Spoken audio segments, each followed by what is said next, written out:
Assalamualaikum warahmatullahi wabarakatuh. Saya Firdaus. Kali ini akan melakukan tugas refleksi pada aksi nyata yang telah saya kumpulkan pada halaman LMS Tugas PKK PJOK 2024. Pada refleksi kali ini, saya akan menggunakan 3 tahap, yaitu what, so what, dan juga know what, yang sudah dipelajari sebelumnya di modul 11 untuk membantu kita dalam menganalisis aksi nyata yang telah saya buat. Pada tahap what, tentu saya membahas apa materi yang telah saya berikan. Materi yang saya pilih adalah permainan bola besar, yaitu terkait dengan materi passing, dribbling, dan juga shooting pada permainan sepak bola. Pada saat melakukan aktivitas ini, pelajar sudah lumayan memahami. Keterbatasan aset juga membuat saya sedikit mengalami kendala dalam proses pembelajaran kali ini. Namun, walaupun begitu, saya tidak putus semangat namun tetap melakukan proses belajar mengajar yang dimana bertujuan agar siswa bisa memahami materi yang telah saya sampaikan dan mereka juga tetap bisa melaksanakan aktivitas pembelajaran untuk bergerak. Seperti pada saat sesi pembelajaran mereka melakukan aktivitas bermain sepak bola bersama. Lalu bagaimana dengan tahap so what? Apa yang harus saya lakukan? Tentu yang saya lakukan adalah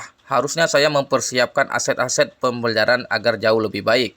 Seperti jumlah bola yang memadai ataupun bola yang telah dimodifikasi, agar proses pembelajaran bisa berjalan jauh lebih baik dan maksimal hasilnya. Selain itu, seharusnya saya juga harus melakukan komunikasi yang efektif dengan pimpinan di sekolah, agar mendapatkan dukungan untuk mendapatkan fasilitas yang lebih layak untuk proses pembelajaran agar lebih maksimal ke depannya. Selain itu, saya sendiri juga harus mempersiapkan seperti peralatan modifikasi, bisa menggunakan plastik ataupun gumpulan kertas menjadi media sebagai pengganti sebuah bola. Tentu, saya juga ke depannya harus bisa memberikan materi-materi dalam bentuk yang jauh lebih baik agar peserta didik bisa tampil lebih maksimal dan proses ini bisa menyenangkan dan juga mereka bisa mendapatkan pembelajaran yang betul-betul berpusat kepada mereka. Jika berpatokan ataupun berpedoman pada modul ajar 2.1 dan 2.5, tentu saya telah menerapkan pembelajaran yang memang mengajar PJOK yang lebih efektif. Kemudian saya juga menggunakan strategi mengajar PJOK. Lalu pada tahapan know what, saya juga melakukan evaluasi dan juga memberikan motivasi kepada peserta didik. Di akhir pembelajaran, saya juga menyuruh siswa untuk melakukan tugas, yaitu membuat video pembelajaran yang dimana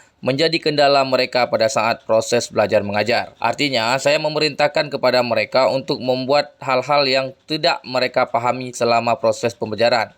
Dan ini menjadi catatan khusus untuk pembelajaran ke depannya agar saya bisa memberikan materi yang jauh lebih baik. Pada akhir pembelajaran, saya juga telah menjelaskan kepada seluruh siswa terkait ada satu teman mereka yang memiliki kebutuhan khusus, di mana saya menjelaskan agar proses pembelajaran ini berkeadilan sosial, maka siswa tersebut saya berikan tugas yang berbeda, agar kemudian mereka tidak terjadi cemburu ataupun ketidakadilan sosial. Setelah saya melakukan evaluasi, memberikan tugas, dan juga menjelaskan beberapa motivasi dan juga testimoni, saya berharap ke depan proses pembelajaran bisa berjalan jauh lebih baik.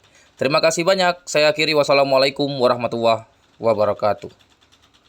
Pelajaran hari ini sangat menyenangkan dan saya tahu gerakan manipulatif, gerak lokomotor dan non-lokomotor. Saat praktek tadi sangat seru sama teman-teman, apalagi main bola.